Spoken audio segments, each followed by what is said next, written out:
పరిశుద్ధ గ్రంథమైన బైబిల్లో నుంచి మనం ప్రకటన గ్రంథము 14వ అధ్యాయాన్ని ధ్యానం చేస్తూ ఉన్నాం. ప్రకటన గ్రంథము 14వ అధ్యాయం. నేను ఒక మాట చదువుతాను, మీరు చూడండి. 4వ వచనం. వీరు స్త్రీ సాంగత్యమును అపవిత్రులు కాని వారును స్త్రీ సాంగత్యము ఎరగని వారునయుండి గొర్రెపిల్ల ఎక్కడికి పోవునో అక్కడికెల్లా ఆయనను వెంబడింతురు. వీరు దేవుని కొరకు గొర్రెపిల్ల కొరకు ప్రథమ ఫలముగా ఉండుటకై మనుషులలో నుండి కొనబడిన వారు. వీరి నోట ఏ అబద్ధమును కనబడలేదు. వీరు అనింద్యులు అని చెప్పబడింది. ప్రభునందు ప్రియా దేవుని పిల్లలారా, మనము జ్ఞాపకం చేసుకుందాం. గతంలో మీకు కొన్ని విషయాలు చెప్పాను. వీరు క్రొత్త పాట పాడుచున్నారు. క్రొత్త పాట అంటే క్రొత్త జీవితముతో వీరు పాడుచున్నారు అని. వీరు కొనబడిన వారుగా ఉన్నారు. ఇశ్రాయేలీల్లో ప్రథమ ఫలముగా వీరు కొనబడినట్లుగా మనం గమనించాం. ఆ తర్వాత వీరు స్త్రీ సాంగత్యము ఎరగని వారు అంటే, స్త్రీ సాంగత్యం అంటే ఏమిటో ప్రకటన గ్రంథంలో ఉన్న 4 సమాజములు 4 రకాల స్త్రీలకు సాదృశ్యమని, వీరు యెజబెలు మహావేశ యొక్క సాంగత్యము అలాంటి జీవితము లేనివారని మీకు జ్ఞాపకం చేశాను. ఆ తర్వాత గొర్రెపిల్ల ఎక్కడికి పోవునో అక్కడికెల్లా వెళ్ళుచున్నారు. ఇది పరలోకంలో ప్రభువుతో కూడా గొర్రెపిల్లతో కూడా ఉన్న 1,44,000 మంది లక్షణాలు. ఈ భూమి మీద మహాశ్రమల్లో కూడా వారు ఎక్కడికి వెళ్ళారు అంటే, మొట్టమొదట యేసు ప్రభువారు భూమి మీదకి వచ్చినప్పుడు పశువుల పాకలో జన్మించాడు. ఆ పశువుల పాక తగ్గింపుకు గుర్తని, వీరందరూ తగ్గింపు జీవితము కలిగిన వారని, మనం కూడా తగ్గించుకోవాలని జ్ఞాపకం చేశాను. ఆ తర్వాత యేసు ప్రభువారు యోర్దాను నదికి వెళ్ళాడు. ఎందుకు వెళ్ళాడు అంటే బాప్తీసము పొందటానికి వెళ్ళాడు అని. బాప్తీసము పొందిన యేసు ప్రభువారు ఆ తర్వాత ఆయన బాప్తీసము పొంది నీటిలో నుంచి బయటికి వచ్చుచుండగా జరిగిన ఒక కార్యము మీకు నేను జ్ఞాపకము చేస్తాను. చూడండి, దేవునికి స్తోత్రం. 3వ అధ్యాయము మత్తయి రాసిన సువార్త 16వ వచనం. యేసు బాప్తీసము పొందిన వెంటనే నీళ్లలో నుండి ఒడ్డునకు వచ్చెను. ఇదిగో ఆకాశము తెరవబడెను. దేవుని ఆత్మ పావురము వలె దిగి తన మీదకి వచ్చుట చూసెను. మరియు ఇదిగో ఈయనే నా ప్రియ కుమారుడు, ఈయన యందు నేను ఆనందించుచున్నానని ఒక శబ్దము ఆకాశము నుండి వచ్చెను. మీకు నీళ్లున్న చోటే బాప్తీసం ఇవ్వాలని, చిలకరింపు బాప్తీసము బైబుల్ ప్రకారం అది చెల్లదని మీకు జ్ఞాపకం చేశాను. బాప్తీసం అనేది దేవుని అనాది సంకల్పము. అది ఎక్కడ ఇవ్వాలంటే నీళ్లున్న చోటే ఇవ్వాలి. అయితే ప్రభునందు ప్రియులారా, యేసు ప్రభువారు నీళ్లలో నుండి ఒడ్డుకు వచ్చుచున్నప్పుడు, అంటే యేసు ప్రభువారు బాప్తీసం పొందటానికి నీళ్లలోనికి దిగాడు. ఎక్కడికి దిగాడు? నీళ్లలోనికి దిగాడు. నీళ్లలోనికి దిగాడు అంటే నీళ్లున్న చోటే బాప్తీసం ఇవ్వాలి. సరే, ఆ తర్వాత పరిశుద్ధాత్మ పావురము రూపమున ఆయన మీదకు దిగి వచ్చుట చూచెను. తన మీదకి దిగి వచ్చుట చూసెను. ఆ తర్వాత తండ్రి అయిన దేవుడు పైనుండి ఆయన మాట్లాడుతున్నాడు. ఇదిగో ఈయనే నా ప్రియ కుమారుడు, ఈయన యందు నేను ఆనందించుచున్నానని ఒక శబ్దము ఆకాశము నుండి వచ్చెను. ఇక్కడ తండ్రి అయిన దేవుడు కనిపిస్తున్నాడు, రెండవది కుమారుడు కనిపిస్తున్నాడు, మూడవది పరిశుద్ధాత్ముడు కనిపిస్తున్నాడు. అంటే ఇక్కడ ఎవరిని మనము వేరు చేసి మాట్లాడకూడదు.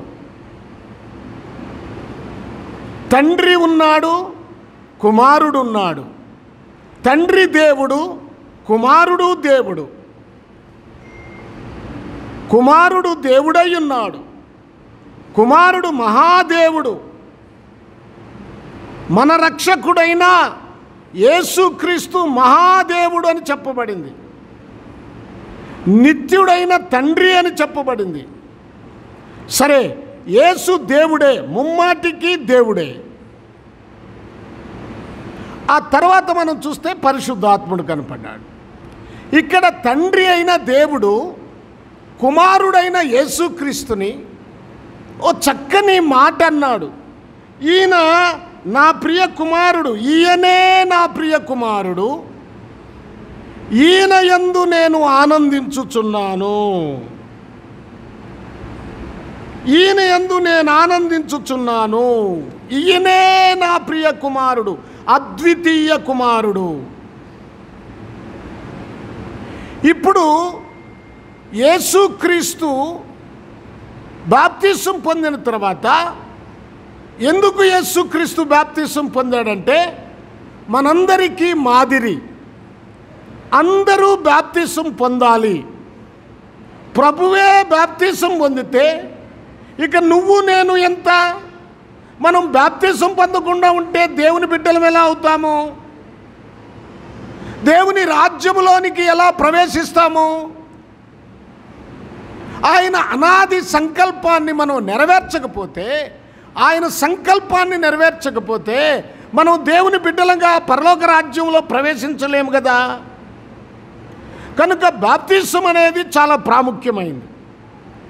ఇక్కడ నా ప్రియ కుమారుడు, ఈయన యందు నేను ఆనందించుచున్నాను అని చెప్పిన దేవుడు ఇప్పుడు యేసుక్రీస్తుని చూడండి. అక్కడ 4వ అధ్యాయము 1వ వచనములో, అప్పుడు యేసు అపవాది చేత, అంటే సాతాను చేత శోధించబడుటకు ఆత్మ వలన అరణ్యమునకు కొనిపోబడెను. ఇప్పుడు దేవునికి ప్రియ కుమారుడు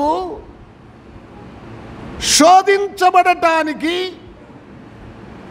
అరణ్యమునకు కొనిపోబడుతున్నాడు. ఎక్కడైతే ఇలా ఉంది. కానీ మీరు మార్కు రాసిన సువార్త చూడండి. ఈ మార్కు రాసిన సువార్తలో ఏముందో చూడండి. అక్కడ చక్కని మాట రాస్తున్నాడు. ఏమని రాస్తున్నాడంటే 12వ వచనం, వెంటనే పరిశుద్ధాత్మ ఆయనను అరణ్యములోనికి త్రోసుకొని పోయెను. ఎందుకంటే ఆయన సాతాను చేత శోధించబడుచు అరణ్యములో 40 దినములు అడవి మృగములతో కూడా నుండెను. మరియు దేవదూతలు ఆయనకు పరిచర్య చేయుచుండిరి. ఇప్పుడు ఈయన అరణ్యమునకు పరిశుద్ధాత్మ చేత ఎందుకు త్రోయేసుకొని పోబడ్డాడు? సాతాను చేత శోధించబడటానికి. శోధన ఏంటంటే ఇది ఏంటమ్మా? శోధన. యేసు ప్రభు వారు ఇప్పుడు 3వది ఎక్కడికి వెళ్తున్నాడంటే శోధించబడటానికి వెళ్తున్నాడు. శోధన తప్పకుండా అందరికీ శోధనలు వస్తాయి. యేసు ప్రభు వారు తగ్గించుకున్నాడు, యేసు ప్రభు వారు బాప్తిసం పొందాడు, యేసు ప్రభు వారు తండ్రి చిత్తాన్ని నెరవేర్చడానికి వచ్చాడు. ఆ యేసు ప్రభు వారికి ఇప్పుడు శోధన ఎందుకు వస్తుంది?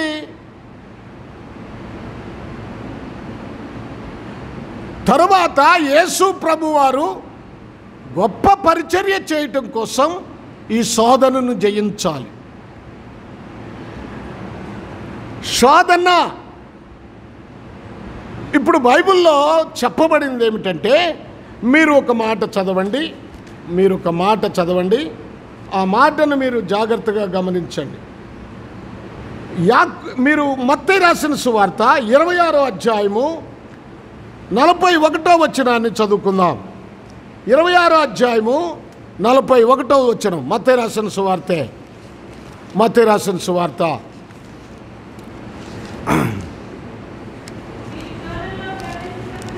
అమ్మా, మీరు శోధనలో ప్రవేశించకుండునట్లు మెలకువగా ఉండి ప్రార్థన చేయుడి. ఆగు. ఇక్కడ చాలా ప్రాముఖ్యమైన విషయాన్ని చెప్తున్నాడు. మీరు శోధనలో ప్రవేశించకుండునట్లు. శోధన, నేను అనుకుంటున్నాను ఇక్కడ ఏమని ఉందంటే, శోధనలో ప్రవేశించకుండునట్లు. శోధన వస్తుంది, కానీ నా ఉద్దేశాన్ని మీకు జ్ఞాపకం చేస్తున్నాను. శోధన వస్తుంది, కానీ ఆ శోధనలోనికి ప్రవేశించకూడదు. శోధనలోనికి ప్రవేశిస్తే మనం పతనమైపోతాం. శోధన వచ్చింది యేసు ప్రభు వారికి. నీకు ఆకలి అవుతుంది కదా, ఈ రాళ్లను రొట్టెలుగా మార్చుకోమన్నాడు సాతానుడు. యేసు ప్రభు వారికి వచ్చిన శోధన. ఇప్పుడు యేసు ప్రభు వారు ఏం చేస్తున్నాడు తెలుసా? మనుష్యుడు రొట్టె వలన మాత్రమే కాదు, దేవుని నోటి నుండి వచ్చు మాట వలన జీవిస్తాడు. ఆ తర్వాత నీవిక్కడి నుంచి దూకు, దేవదూతలు నిన్ను కాపాడుతారు అన్నాడు. ఆ తర్వాత ఏమన్నాడు? నీ ఒక్కసారి నమస్కరించు, నీకు ఈ లోక రాజ్యాలన్నీ ఇస్తాను అన్నాడు. నీ తండ్రి అయిన దేవుణ్ణి శోధించవద్దని గద్దించాడు. ఆయన శోధనలోకి సాతానుడు చెప్పినట్లుగా రాళ్లను రొట్టెలుగా చేసుకోలేదు, కిందకు దూకలేదు, ఆయన నమస్కారం చేయలేదు. కనుక ఆయన శోధనను జయించాడు. మనం బైబిల్లో చూసినప్పుడు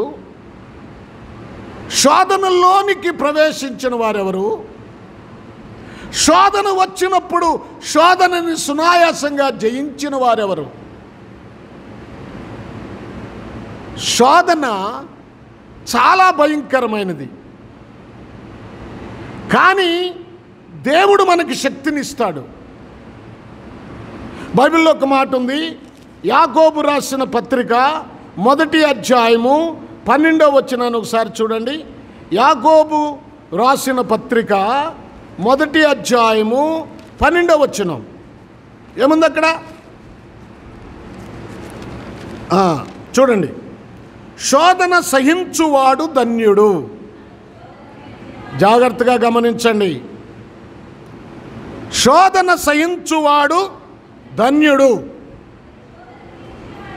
అతడు శోధనకు నిలిచిన వాడై ప్రభు తన్ను ప్రేమించిన వారికి వాగ్దానము చేసిన కిరీటము, ప్రభు తనకు వాగ్దానము చేసిన కిరీటమును పొందును. శోధనకు నిలిచినవాడు, శోధనలో ప్రవేశించినవాడు కాదు. ఇప్పుడు ప్రవేశించటానికి నిలవటానికి తేడా ఏమిటి? చూడండి, ఇక్కడ మనం జ్ఞాపకం చేసుకుంటే ఇద్దరు వ్యక్తులను మీకు జ్ఞాపకం చేస్తాను. ఏదోను తోటలో ఆదాము అవ్వలు ఒక శ్రేష్టమైన స్థానములో ఉన్నారు.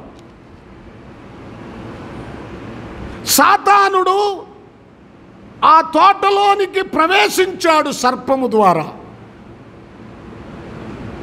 ఎందుకంటే సర్పము యుక్తి కలిగినది గనుక ఆ సర్పములోను సాతానుడు ప్రవేశించి ఆ సర్పము ద్వారా ఆ అవ్వతో మాట్లాడుతున్నాడు. ఆ పండు తినొద్దని దేవుడు చెప్పాడా? ఆ పండు తింటే మీరు దేవతలైపోతారు. ఇప్పుడు అవ్వకు శోధన వచ్చింది. ఆదాము అవ్వలు చాలా శ్రేష్టమైన వారు మొట్టమొదట మానవులు. దేవుడు చెప్పాడు, మీరు ఫలించి అభివృద్ధి పొంది భూమిని నిండించమన్నాడు. దేవుడు తన పిల్లలను జాగ్రత్తగా చూసుకుంటున్నాడు. ప్రేమను చూపిస్తున్నాడు ఆదాము అవ్వల మీద. మీరే నాయకులు, మీరే పరిపాలించాలి అని దేవుడు చెప్పాడు. ఇప్పుడు దేవుని పిల్లలైన ఆదాము అవ్వలను ఎలాగూ పాడు చేయాలని సాతానుడు ప్లాన్ వేసి ఆ ఏదోను తోటలోనికి ప్రవేశించాడు. ప్రవేశించి అవ్వను మోసపుచ్చాడు. ఆ శోధనకు అవ్వ చెప్పాల్సింది ఏమిటంటే, మా దేవుడు మాకు చెప్పాడు కనుక, మా దేవుడు మమ్మల్ని ఆదరిస్తున్నాడు కనుక మా దేవుని మాటే మేము వింటాము అని అనాలి.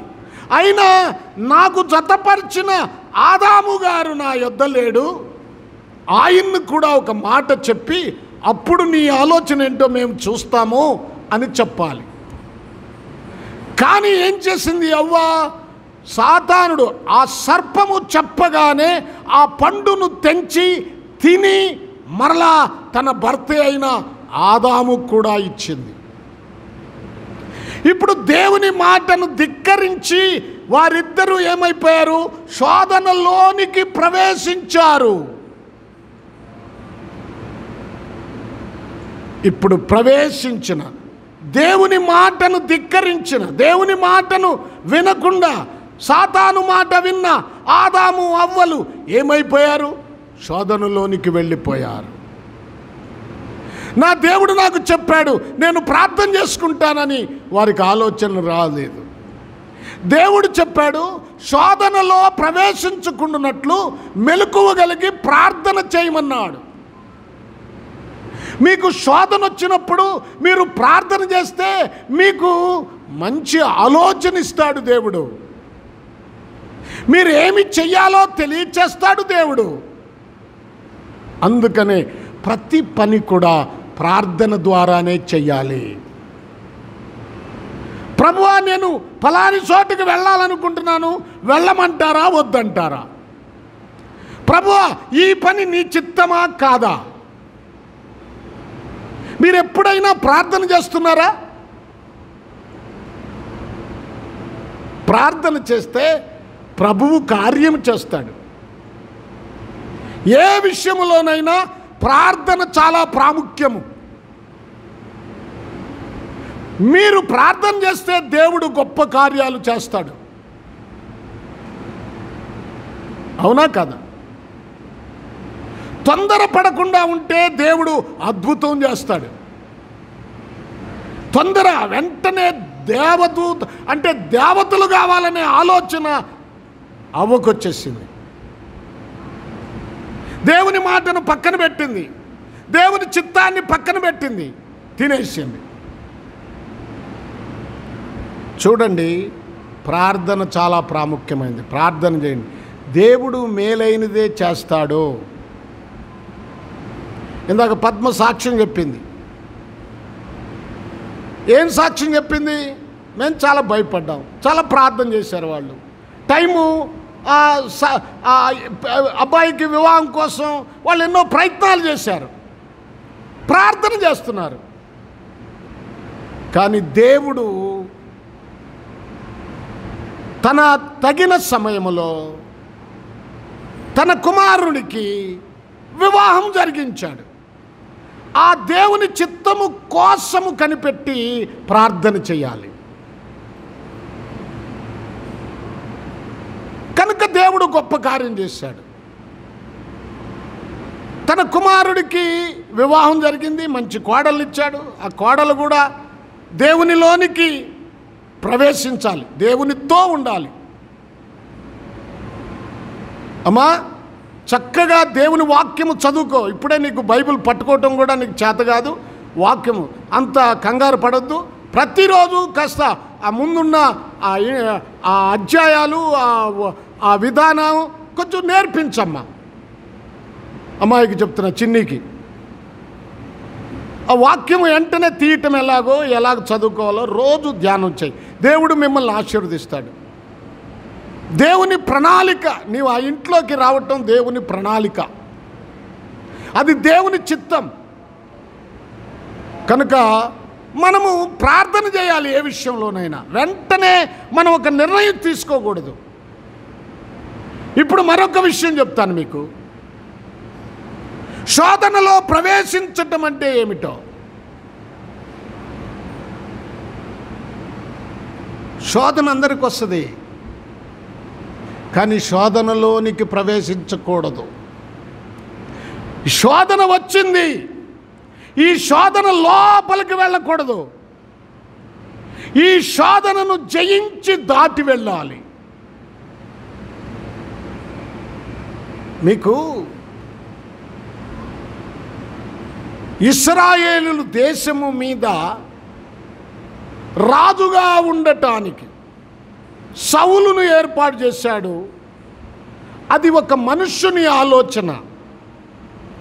సమూయేలు సౌలును అభిషేకించాడు. అది దేవుని ఏర్పాటు కాదు. తరువాత దేవుని ఏర్పాటు చొప్పున సమూయేలు దావీదును అభిషేకించాడు. దావీదు ఎలాంటి వాడు అంటే, దావీదు విషయాన్ని మనం ఆలోచిస్తే, దేవుని అభిషేకం ఉన్నవాడు. దావీదు చిన్నతనములోనే యుద్ధ రంగములో ఇశ్రాయేలీల రాజు ఓడించలేని ఒక గొప్ప వ్యక్తి గొలియాతుని సునాయాసంగా ఓడించాడు. దేవుడు ఆ శక్తినిచ్చాడు. దావీదు సింహాన్ని, ఈ యాట దాన్ని మేక పిల్లను చీల్చినట్లుగా చీల్చాడు. తోడేలును చీల్చేశాడు. చూడండి, వాటి నోటిలో ఉన్నటువంటి గొర్రె పిల్లను రక్షించాడు దావీదు. యుద్ధ నైపుణ్యత కలిగిన వాడు దావీదు. దేవుని సన్నిధిలో రోజు 3 సార్లు ప్రార్థన చేసేవాడు. రోజు 7 సార్లు దేవుని స్తుతించేవాడు. దేవుని మందిరం అంటే దావీదుకి బహుప్రీతి.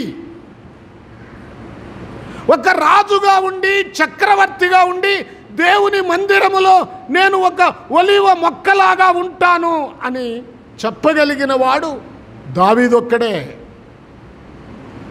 దేవుని మందిరం అంటే బహు ఆసక్తి ఆయనకి.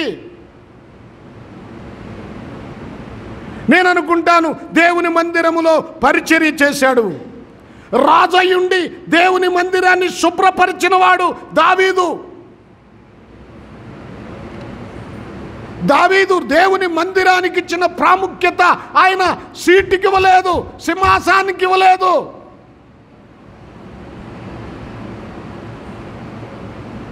దావీదు దేవుని సన్నిధికి, ప్రార్థనకి ఇచ్చిన విలువ ఇదిగో ఆ రాజ్యానికి, రాజు పదవికి ఇవ్వలేదు, రాజ కార్యాలకు ఇవ్వలేదు.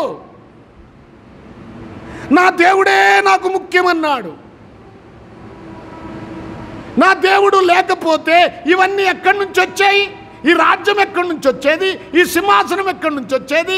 నాకున్న ఈ కుటుంబం ఎక్కడి నుంచి వస్తుంది? దావీదు యొక్క ఆసక్తి దేవుని మందిరము మీద ఉంది. మీకెవరికి లేదు. దేవుని మందిరం ముందు వద్దాం, ఎలా ఉందో శుభ్రం చేద్దామా లేదా? దేవుని మందిరంలోనికి వచ్చి కొంచెంసేపు కూర్చొని ప్రార్థన చేద్దాం, ఈ ఆసక్తి మీలో ఎవరికి కనపడట్లేదు. పాటలు పాడి ఎప్పుడుకో వస్తారు. అరే, దేవుని సన్నిధిలో 1 గంట గడపటం ఎంత గొప్ప భాగ్యం. దావీదు దేవుని సన్నిధిలో గడుపుతున్నాడండి. ఆయనకు ప్రార్థన అంటే ఇష్టం. ఆయనకి దేవుని సన్నిధిలో గడపటం ఇష్టం. నువ్వెక్కడ గడుపుతున్నావు? నీవు గడుపుచున్న స్థలం ఏది? నువ్వు ఎక్కువగా ఎక్కడ గడుపుతావు చెప్పు. జాగ్రత్త. రేపు దేవుని సన్నిధిలో మనం లెక్కప్ప చెప్పాలి. నువ్వు సినిమాలతోనో షికార్లతోనో లేనిపోని లోక సంబంధమైన కార్యాలతో గడిపితే రేపు దేవుని సింహాసనం ఎదుటికి వెళ్ళినప్పుడు తీర్పులో నువ్వు నిలబడాలి. తీర్పులో నువ్వు నిలబడాలి. జాగ్రత్త ప్రియా దేవుని పిల్లలారా.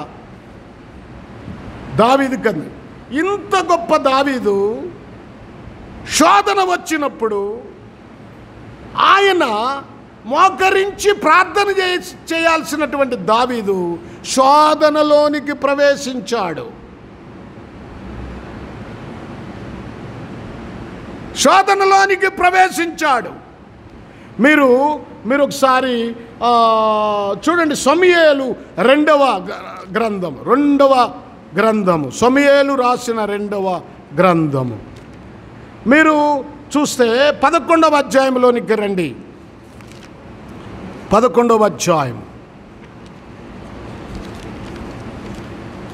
ఏముంది అక్కడ మీరు చూడండి. 11వ అధ్యాయము ఒకానొక దినము 2వ వచనం. ఒకానొక దినమున ప్రొద్దుగుంకు వేళ దావీదు పడక మీద నుండి లేచి రాజనగరి మిద్దె మీద నడుచుచు పైనుండి చూచుచుండగా స్నానము చేయు ఒక స్త్రీ కనపడెను.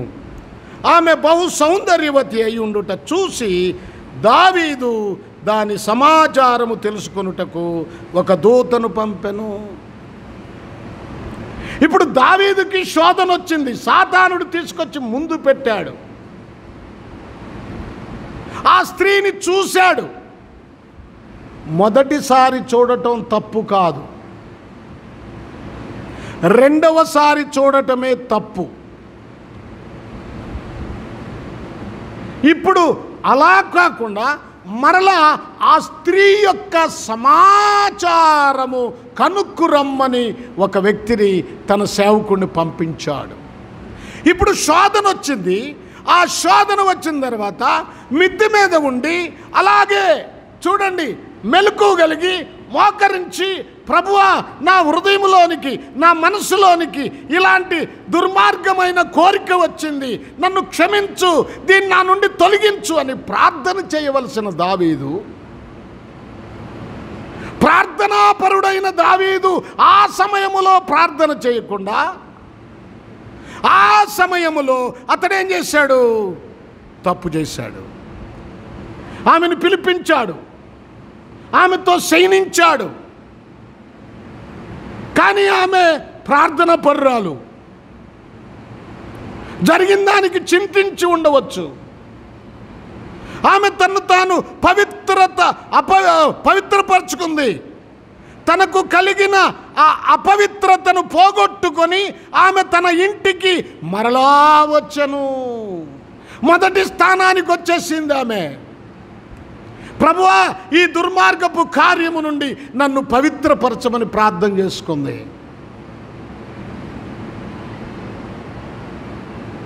సరే, అందుకే ఆమె చాలా గొప్ప స్త్రీ అని చెప్పాలి. యేసుక్రీస్తుకు తల్లి అయింది ఆమె. యేసుక్రీస్తు తల్లుల లిస్టులోనికి ఆమె చేర్చబడింది. గమనించాలి ప్రియులారా. అయితే దావీదు చూడండి, ఇప్పుడు దావీదుకి తర్వాత ఏం తెలిసిందంటే ఆమె గర్భవతి అయినదని తెలిసింది. ఆమె కబురు పంపింది. ఏమయ్యా నన్ను ఇలా చేశావు, నేను ఇప్పుడు గర్భవతిని అయ్యాను, నేను నా భర్తకేం చెప్పాలి, నేనేం చేయాలి అని ఆలోచన చేస్తే దావీదు చేసిన దుర్మార్గం తెలుసా?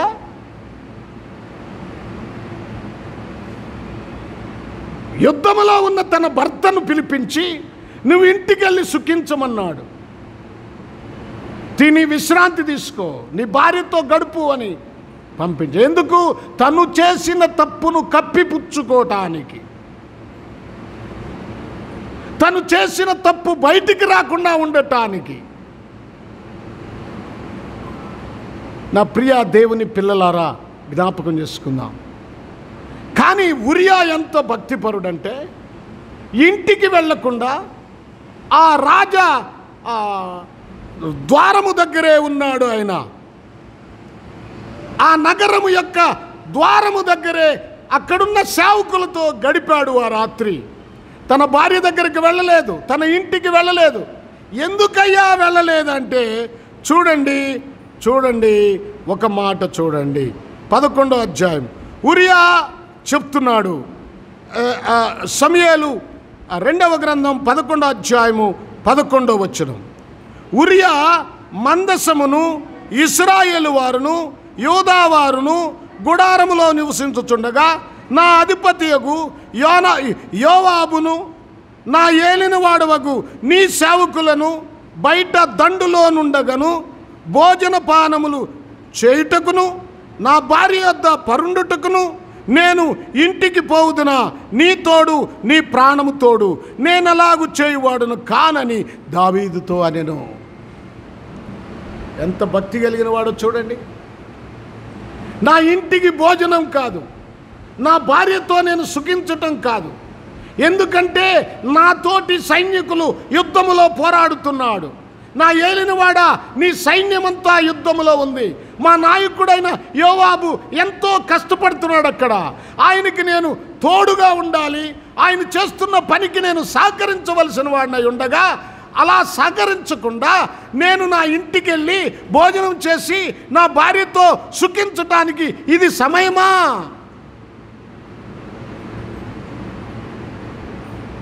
చూడండి ఉరియా ఎంత భక్తిపరుడో. నేనంటాను, ఇక్కడ సందర్భాన్ని బట్టి దావీదు కన్నా భక్తి కలిగిన వాడు ఉరియానే. అతని గురించి కొద్దిగా రాయబడిన అతని గురించి మనం చెప్పుకోవటానికి విస్తారమైనటువంటి వర్తమానం ఉంది. ఆయన శరీర సంబంధమైన కోరికలు కలిగిన వాడు కాదు. ఆయన యలోక సంబంధమైన ఆశల మీద ఆశలు కలిగిన వాడు కాదు. ఆయనకి దేవుని భయం ఉంది. నా దేవునితో, నా దేవుడు నాకు అప్పగించిన పనిని నేను సక్రమంగా చేయాలనే ఒక తలంపు ఉంది ఆయనలో.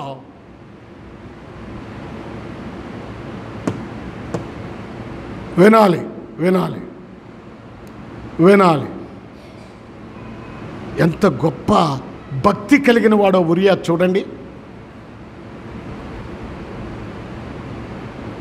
అయితే చూడండి, దావీదు తన తప్పు శోధనలో ప్రవేశించాడు. ఇప్పుడు బయటికి రాలేకపోతున్నాడు.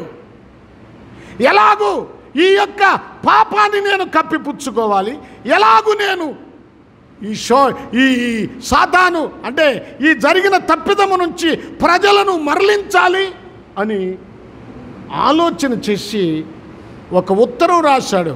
యుద్ధము ముందు మెండుగా ఉన్నప్పుడు నువ్వేం చేయాలంటే ఇతను చంపించమని యోవాబుకు ఉత్తరం రాసి ఆ ఉత్తరాన్ని మడిచి, ఉరియా ఇది తీసుకొని వెళ్ళి యోవాబుకి ఇవ్వమన్నాడు. అతడు ఎంత భక్తిపరుడంటే ఆ ఉత్తరాన్ని తీసుకొని వెళుతూ కూడా దారిలో మా ఏలినవాడు ఏమి రాశాడో అది చూడలేదు. ఎంత నమ్మకస్తుడంటే ఆ దావీదు రాసినటువంటి ఆ ఉత్తరాన్ని అలాగే జాగ్రత్తగా తీసుకెళ్ళి యోవాబు చేతిలో పెట్టాడు. యోవాబు ఉరియాను చంపించాడు. అతడు చనిపోయాడు. ఇప్పుడు శోధనలోనికి ప్రవేశించిన దావీదు మరలా ఆ శోధనలో నుంచి బయటికి రావటానికి దేవుడే నాతాననే ప్రవక్తను పంపించి హెచ్చరించాడు. ఇప్పుడు దావీదు చేస్తున్న ప్రార్థనను ఒక్కసారి గమనించండి. ఏం ప్రార్థన చేస్తున్నాడో, ఎలాగూ ప్రార్థన చేస్తున్నాడో ఒక్కసారి మనం ఆలోచిద్దాం. చూడండి, అలాంటి ప్రార్థన మన జీవితంలోకి రావాలి. కీర్తనల గ్రంథము 38వ కీర్తన చూడండి, దయచేసి చూడండి. మొదటి వచనాన్ని నేను చదువుతాను, మీరు జాగ్రత్తగా చూడండి. 38వ కీర్తన 38 3వ వచనం నుంచి చదువుదాం.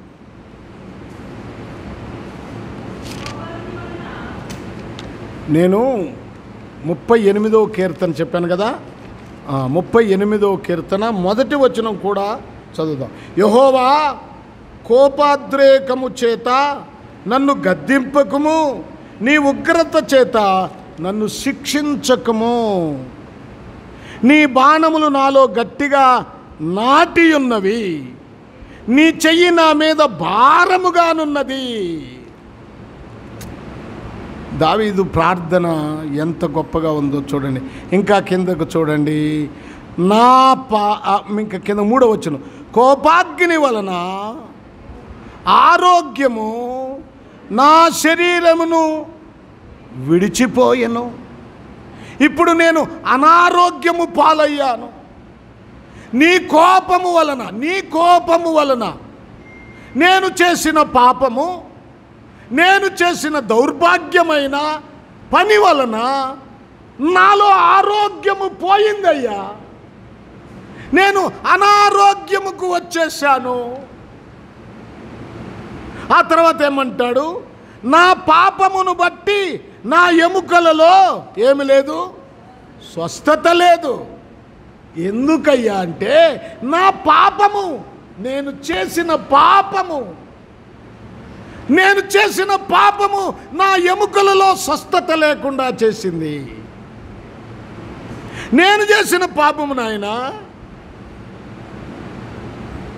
దావీదు అంటున్నాడు, పాపము వలన అనారోగ్యం వస్తుంది, పాపము వలన ఎముకలు పాడైపోతాయి. ఇప్పుడు ఆ తర్వాత అంటాడు, నా దోషములు నా తల మీదగా పొర్లిపోయినవి. నా దోషాలున్నాయే, నా పాపాలున్నాయే, అవి నా తల మీద పారుతున్నాయ్యా. నా పాపాలే. బా బా బా బా చూడండి, దావీదు గొప్పవాడు, ఒక రాజు. ఈ రోజున ఎవడన్నా ఉన్నాడండి? ఒక ఎమ్మెల్యే కానీ మంత్రి కానీ వాడు ఎన్నో కార్యాలు చేసి గందరగోళం చేసి వాడు లోక సంబంధమైన కార్యాల్లో బ్రతుకుతూ ఉంటే ఒక్కసారైనా పశ్చాత్తాపడిన ఒక మంత్రి కానీ ఎమ్మెల్యే కానీ ఎవడైనా ఒక్కడున్నాడా? నేను క్రైస్తవునని చెప్పుకుంటారు. ఎవరైనా ఒక్కళ్ళు ఉన్నారా? దావీదు రాజు అయ్యుండి, చక్రవర్తి అయ్యుండి, తను చేసిన పాపం విషయంలో తను ఎంత పశ్చాత్తాపడుతున్నాడు ఒకసారి చూడండి. నా పాపములు నా తల మీదగా, నా దోషాలు నా తల మీద పొర్లుతున్నాయి, పోయినవి. ఆ తర్వాత అంటాడు, నేను మోయలేని బరువు వలె అవి నా మీద మోపబడి ఉన్నాయి. అమ్మా వినండి జాగ్రత్తగా. ఆ పాపాల మూట ఆయన ఈపు మీద ఉంది, అవి మొయ్యలేకపోతున్నాడు. ఏంటంటే అవి పాపాలు. కూర్చున్న అవే జ్ఞాపకానికి వస్తున్నాయి. వాటి వలన నెమ్మది లేకుండా పోయింది. నా పాపములు, నా దోషములు నేను మోయలేని బరువు వలె అవి నా మీద మోపబడి ఉన్నవి. నా మూర్ఖత వలన కలిగిన నా గాయములు దుర్వాసన గలవై స్రవించుచున్నవి. ఇప్పుడేమనంట, ఆ జీవితము, ఆ గాయాలు దుర్వాసన. అమ్మా దుర్వాసన. ఏమిటి దుర్వాసన?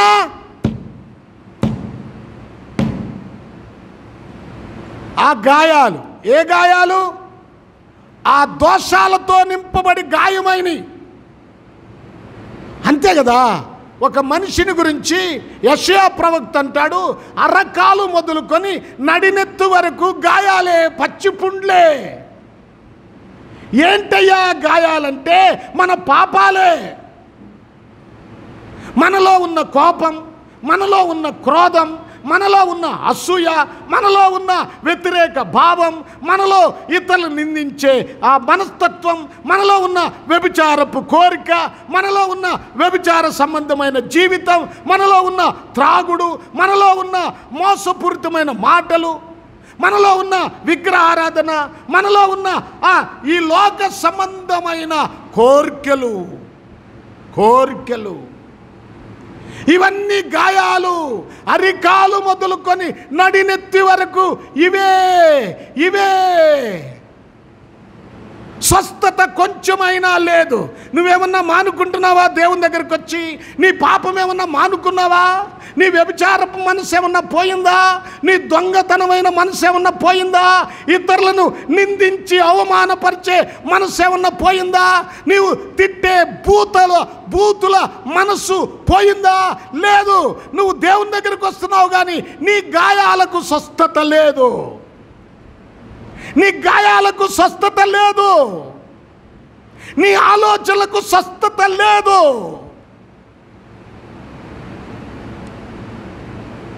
యెషయా గ్రంథంలో చెప్పాడన్నమాట. చూడండి, నేను అబద్ధం చెప్తున్నాను అనుకుంటారేమో. యెషయా గ్రంథము 1వ అధ్యాయము మీరు 5వ వచనం చూడండి. నిత్యము తిరుగుబాటు చేయొచ్చు, మీరేలా ఇంకను కొట్టబడుదురు, మీరేలా ఇంకను కొట్టబడుదురు.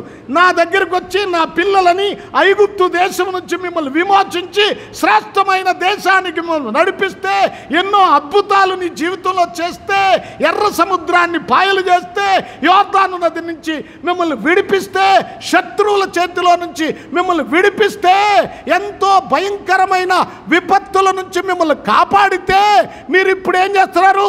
తిరుగుబాటు చేస్తున్నారు. నీ బ్రతుకులను ఒక్కసారి వెనక్కి తిరిగి చూసుకోండి. నీవెంత దౌర్భాగ్య స్థితిలో ఉంటే నేను నిన్ను రక్షించానో ఒక్కసారి వెనక్కెళ్ళండి.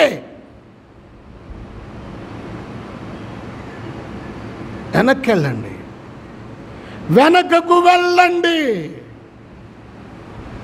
ఏమంటున్నాడు ఇక్కడ? నిత్యము తిరుగుబాటు చేయొచ్చు, మీరేలా ఇంకను కొట్టబడుదురు. ప్రతివాని గుండె, ప్రతివాడు నలినెత్తిన వ్యాధి కలిగి ఉన్నాడు, ప్రతివాని గుండె బలహీనమైనది, అరకాలు మొదలుకొని తల వరకు స్వస్థత కొంచెమైనను లేదు. ఎక్కడ చూసినా గాయములు, దెబ్బలు, పచ్చిపుండ్లు, అవి పిండబడలేదు, కట్టబడలేదు, తైలముతో మెత్తన చేయబడలేదు. వాక్యమనే తైలముతో నీవు దానిని స్వస్థపరచుకోలేదు. ప్రార్థననే తైలముతో నువ్వు స్వస్థపరచుకోలేదు. పశ్చాత్తాపం అనే తైలముతో నీవు దేవుని సన్నిధిలో ప్రార్థన చేయలేదు. శోధనలోనికి ప్రవేశించిన దావీదు దేవుని దగ్గర ఏ విధంగా ప్రార్థన చేస్తున్నాడో చూడండి. అయ్యా, నేను తప్పు చేశాను. అయ్యా, నా గాయములు వాసన కొడుతున్నాయి, దుర్వాసన.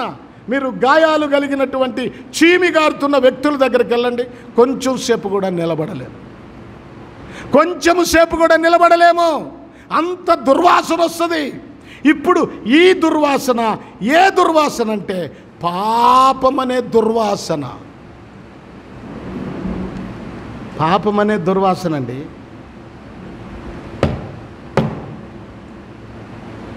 పాపమనే దుర్వాసన. నీ పాపాలు వాసన కొడుతున్నాయి. నీ తిరుగుబాటుతనము వాసన కొడుతుంది. దేవుని ఎదుట తిరుగుబాటు, తల్లిదండ్రులకు తిరుగుబాటు, దైవ సేవకులకు తిరుగుబాటు, పెద్దలకు తిరుగుబాటు, గౌరవించాల్సిన విధానంలో గౌరవించవు, లోబడాల్సిన సమయంలో లోబడవు, వాక్యానికి నీవు విలువ ఇవ్వవు, వాక్యానుసారంగా బ్రతకవు. ఎంత దౌర్భాగ్యం ఒకసారి ఆలోచించండి, మీరే ఆలోచించండి. దేవుడు చెప్తున్న ఈ మాటను మీరు ఆలోచించండి. శోధనలో ప్రవేశించిన దావీదు చూడండి, కన్నులలో నుంచి కన్నీరు ఏరులై పారుతున్నాయి. ప్రార్థన చేస్తున్నాడు. ప్రార్థన. శోధనలోనికి ప్రవేశించిన దావీదు జీవితం ఇప్పుడు చూడండి, ప్రార్థనతో పశ్చాత్తాపంలోనికి వెళ్ళాడు. ప్రభు అదే, మీరు శోధనలో ప్రవేశించకుండానట్లు మీరేం చేయాలా? మీరు మత్తయి రాసిన సువార్తలోని ఒక మాట చదవండి. అక్కడేనా?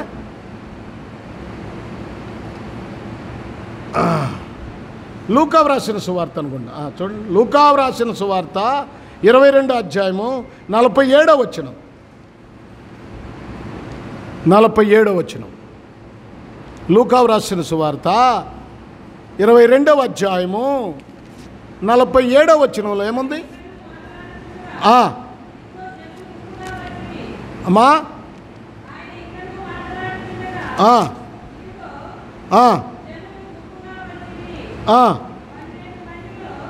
ఒక్క నిమిషం. మత్తయి రాసిన సువార్త 22 చదవండి అమ్మా. 22:41 చదువమ్మా. 22:40. లూకా రాసిన సువార్త 22:41.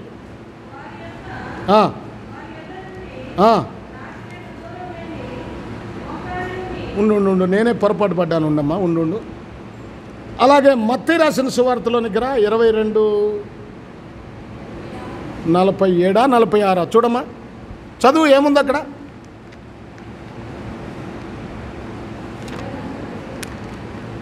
అమ్మా 22:47 ఉందా? ఒక్క నిమిషం. 46 వరకే ఉంది కదా. మీరు శోధనలోనికి ప్రవేశించుకుంటున్నట్లు మెలకుగా ఉండి. ఎన్నో వచనం? 26. చదవమ్మా. అది సారీ, నాకు గుర్తులేదు, మర్చిపోయాను. అదే, మీరు శోధనలో ప్రవేశింపకుండునట్లు మెలకువగా ఉండి ప్రార్థన చేయుడి. అంటే మనము శోధనలోనికి ప్రవేశించకుండా ఉండాలంటే మెలకువతో ప్రార్థన చేయాలి. శోధన వస్తుందంటే నువ్వు మోకరించాలి, కన్నీరు కార్చాలి. అపోస్తల కార్యాల గ్రంథం 20వ అధ్యాయము 19వ వచనం చూడండి. అపోస్తల కార్యాల గ్రంథం 19వ అధ్యాయము 20వ అధ్యాయము 19వ వచనం ఏముంది అక్కడ? 20వ అధ్యాయం ఏమంటున్నాడు? యూదుల కుట్రల వలన నాకు శోధనలు సంభవించినను, అబ్బా, కన్నీళ్లు విడుచుచు పూర్ణమైన వినయ భావముతో నేనెలాగున ప్రభువును సేవించుచుండెనో మీకు తెలియదు. యూదుల కుట్రల వలన నాకు శోధనలు వస్తున్నప్పుడు నేను కన్నీళ్లు విడుచుచు దేవుని సన్నిధిలో ఏ విధంగా పరిచర్య చేశానో, సేవించానో, ప్రార్థన చేశానో మీకు తెలుసు. అంటే శోధనని జయించటానికి కన్నీళ్లు విడిచి ప్రార్థన చెయ్యాలి. ప్రార్థన శోధన నుంచి మనల్ని విడిపిస్తుంది. గమనించండి ప్రభునందు ప్రియ దేవుని పిల్లలారా, ప్రార్థన. శోధన వస్తుంది. మనం యాకోబు పత్రికలో చదువుకున్నాం కదా, 12వ వచనం, 1వ అధ్యాయం 12వ వచనం. ఏం చదువుకున్నాం ఇందాక అమ్మా? శోధన సహించువాడు ధన్యుడు, అతడు శోధనకు నిలిచిన వాడైతే ప్రభు తన్ను ప్రేమించు వారికి వాగ్దానము చేసిన కిరీటము పొందును. తర్వాత ఏమన్నాడు? దేవుడు కీడు విషయమై శోధింపనేరడు, ఆయన ఎవనిని శోధింపడు గనుక ఎవడైనను శోధింపబడినప్పుడు నేను దేవుని చేత శోధింపబడుచున్నానని అనకూడదు. ఇప్పుడు 14 వచనం, ప్రతివాడును తన స్వకీయమైన దురాశ చేత ఏడవబడి మరులు కొల్పబడిన వాడై శోధింపబడును. దురాశ. ఇప్పుడు దావీదుకి ఏమొచ్చింది? దురాశ. స్త్రీ విషయంలో దావీదుకి ఏమొచ్చింది? దురాశ వచ్చింది. అవ్వమ్మకి ఏమొచ్చింది? దేవతలమైపోతామనే దురాశ వచ్చింది. దావీదు మేలుకున్నాడు, పశ్చాత్తాపడ్డాడు, ప్రార్థన చేశాడు, క్షమించమని అడిగాడు. నీ దురాశ వలనే నీవు పతనమైపోతావు. నీకున్న దానితో తృప్తి పడితే నీ జీవితం బాగానే ఉంటుంది. శోధనలోనికి ప్రవేశించమాకండి. శోధనను జయించే జీవితము కలిగి ఉండాలి. టైం అయిపోయింది కనుక ముగిస్తున్నాను.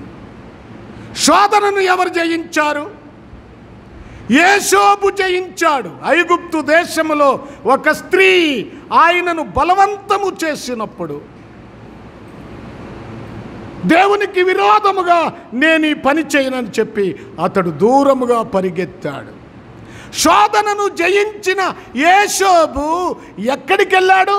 ఐగుప్తు దేశమంతటి మీద అధికారి అయ్యాడు.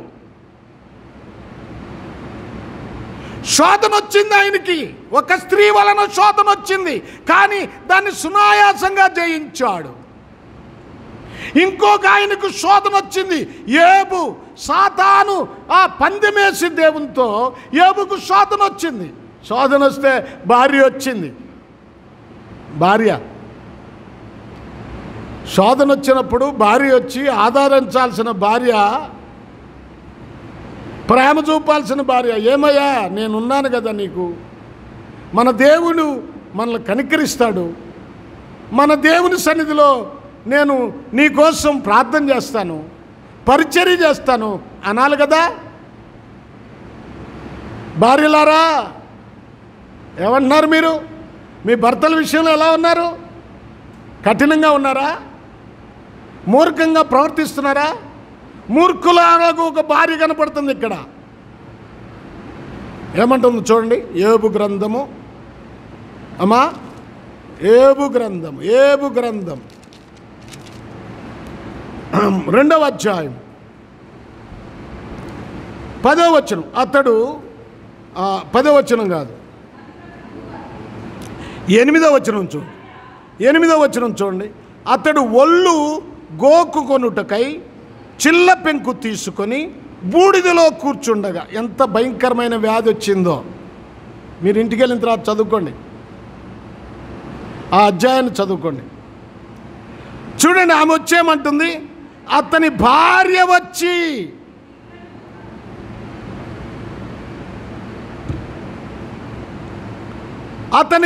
వచ్చి శ్రమ వచ్చిందని, పిల్లలు చచ్చిపోయారని, ఆస్తి పోయిందని కోపం. ఈ దేవుడిని నమ్ముకుంటే ఈ దేవుడు నన్నిట్ట చేశాడు, నా పిల్లల్ని దూరం చేశాడు, నా ఆస్తిని దూరం చేశాడు, నా భర్తకి వ్యాధి కలుగు చేశాడు అంటూ ఆ కోపంతో వచ్చి ఏమంటుంది? ఇంకను నీవు యథార్థతను వదలకుందువా? ఇప్పుడు నేనెలా దేవుణ్ణి దూషిస్తున్నానో నీవు కూడా దేవుణ్ణి దూషించి చచ్చిపోవయ్యా. ఈ బతుకు నీకెందుకు? ఈ వ్యాధితో నువ్వెందుకు బ్రతుకుతావు? నువ్వు చచ్చిపో. వ్యాధి కలిగిన భర్తకు పరిచర్య చేయాల్సిన భార్య ఏమండి, వ్యాధి అందును, శోధన అందును, ఐశ్వర్యమందును, దరిద్రతనందును, ఇంకా ఏ సమయంలోనూ నిన్ను వేడను, నిన్ను ఎడబాయను, నిన్నే హత్తుకొని జీవిస్తాను అని ప్రమాణము చేసిన భార్య, ప్రమాణము చేసిన భర్తలు గుర్తుపెట్టుకోవాలి. ఇప్పుడు ఈ భర్తకు వ్యాధి రాగానే భార్య వచ్చి అంటుంది, నువ్వు చచ్చిపోవయ్యా, చచ్చిపో, నిన్ను చూడలేకపోతున్నాను నేను. ఇప్పుడు ఏమంటున్నాడు ఏబు భార్య చాలా భక్తి కలిగిందే, కానీ ఆ భక్తి అడగబోయింది, శోధనలోనికి ప్రవేశించింది ఆమె. ఏమేమో శోధనని జయించాడు. ఏమి శోధన అంటే పిల్లలు పోయినందువలన, తర్వాత ఆస్తులు పోయినందువలన, తనకు కలిగిన వారందరూ దూరమైనందువలన ఇప్పుడు ఈమె దేవుణ్ణి దూషిస్తూ శోధనలో ప్రవేశించింది. ఏబు మాత్రము దేవుడిచ్చాడు, దేవుడే తీసుకున్నాడు, నాకు అవసరం లేదు, దేవుణ్ణి సేవిస్తూనే ఉన్నాడు. దేవుడిచ్చను, దేవుడే తీసుకున్నాడు. దేవుడిచ్చాడు, దేవుడే తీసుకున్నాడు. చూడండి మీరు ఆ మొదటి అధ్యాయము 21వ వచనం చూడండి, లేకపోతే 20వ వచనం. అప్పుడు ఏబు లేచి తన పై వస్త్రమును చింపుకొని తల వెంట్రుకలను గొరిగించుకొని నేల మీద సాష్టాంగపడి నమస్కారం చేసి ఇట్లా నేను నా తల్లి గర్భములో నుండి దిగంబరినై వచ్చి తిని దిగంబరినై అక్కడికి తిరిగి వెళ్ళేదను. యెహోవా ఇచ్చెను, యెహోవా తీసుకొని పోయెను, యెహోవా నామమునకు స్తుతి కలుగునుగాక. ఈ సంగతిలో ఏ విషయమందు ఏబు ఏ పాపము చేయలేదు, దేవుడు అన్యాయము చేసినని చెప్పలేదు. దేవుడెప్పుడు అన్యాయము చెయ్యడు. దాని వెనక దేవుని ప్రణాళిక ఉంటుంది. నీ బిడ్డలు చనిపోయినా, తల్లిదండ్రులు చనిపోయినా, నీ బంధువులు చనిపోయినా, నీ ఆప్తులు చనిపోయినా, చనిపోతే దేవుడు అన్యాయం చేయలేదు.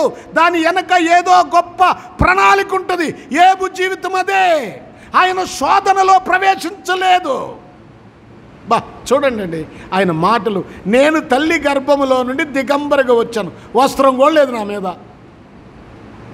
దేవుడే ఇచ్చాడు, దేవుడే తీసుకున్నాడు, నాకేంటి? నేను దేవుని రాజ్యములోనికి ప్రవేశించినప్పుడు, దేవుని రాజ్యము బంగారముతో నింపబడిన రాజ్యము, వజ్రాలు వైడూర్యాలతో నింపబడిన రాజ్యము అక్కడ నాకుంది. ఏబు భార్య నోటి మాట చేత, ఏమండి మన నోటి మాటల వల్ల మనం తీర్పు తీర్చబడతాం. మనం మాట్లాడే ప్రతి మాట జ్ఞానంతో మాట్లాడాలి. మనం ఇష్టం వచ్చినట్లు మాట్లాడకూడదు.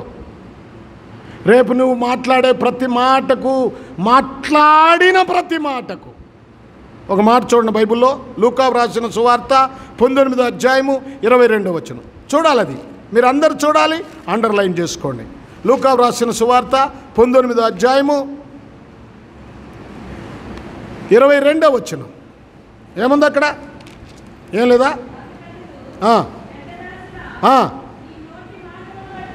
నీ నోటి మాటను బట్టియే నీకు తీర్పు తీర్చదను.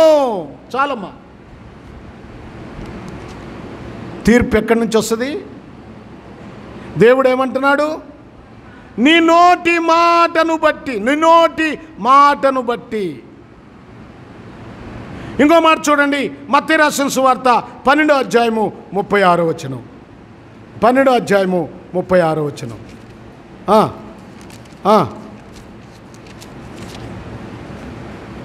36వ వచనం.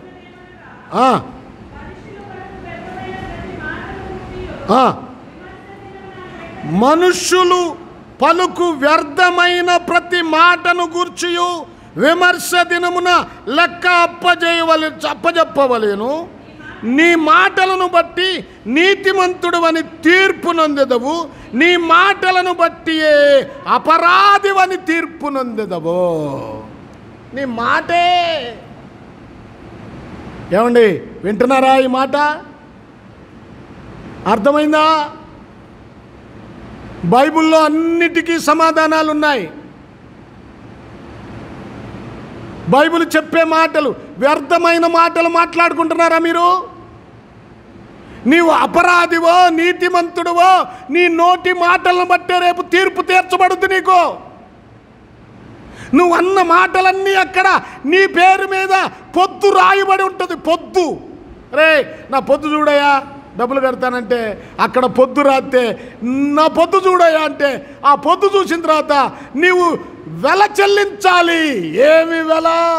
నరకమనే వెల, నిత్య నాశనం అనే వెల చెల్లించాలి నీ నోటి మాటలు సరైనవి కాకపోతే. ఎవడు తప్పించుకోలేడు, ఎవడు తప్పించుకోలేడు. దేవుడు ముందే మనకి చెప్పి రాసి ఉంచాడు. ఈమెమంటుంది, నువ్వు ఇంకా యథార్థతను వదలవా? దేవుణ్ణి దూషించి నువ్వు మరణం కా. ఏం మాట అండి అది? ఏం మాట అది?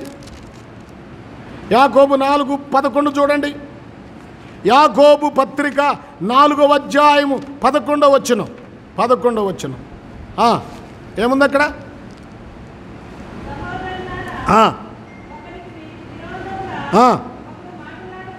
గుర్తించండి, ఇది రక్షణ పొందిన వారులరా, ప్రభు బల్లలో పాలు పంపులు పొందేవారులరా. ఇప్పుడు ఏబుకు విరోధముగా ఏబు భార్య మాటలాడుతుంది, దేవునికి విరోధమైన ఆ మాటలు. ఇప్పుడు ఇక్కడ అంటున్నాడు, సహోదరులారా ఒకనికి విరోధముగా ఒకడు మాటలాడుకుడి. తన సహోదరునికి విరోధంగా మాటలాడి తన సహోదరునికి తీర్పు తీర్చువాడు ధర్మశాస్త్రమును వ్యతిరేకంగా మాటలాడి ధర్మశాస్త్రమునకు తీర్పు తీర్చుచున్నాడు. నీవు ధర్మశాస్త్రమునకు తీర్పు తీర్చినేలా ధర్మశాస్త్రమును నెరవేర్చువాడవు కావు, న్యాయము విధించు వాడవైతివి. ఆ 2 ఉండొచ్చు చూడు అక్కడ. తీర్పరివైతివి నీవు, అన్యాయపు తీర్పు. ఏం తీర్పు తీరుస్తావండి నువ్వు?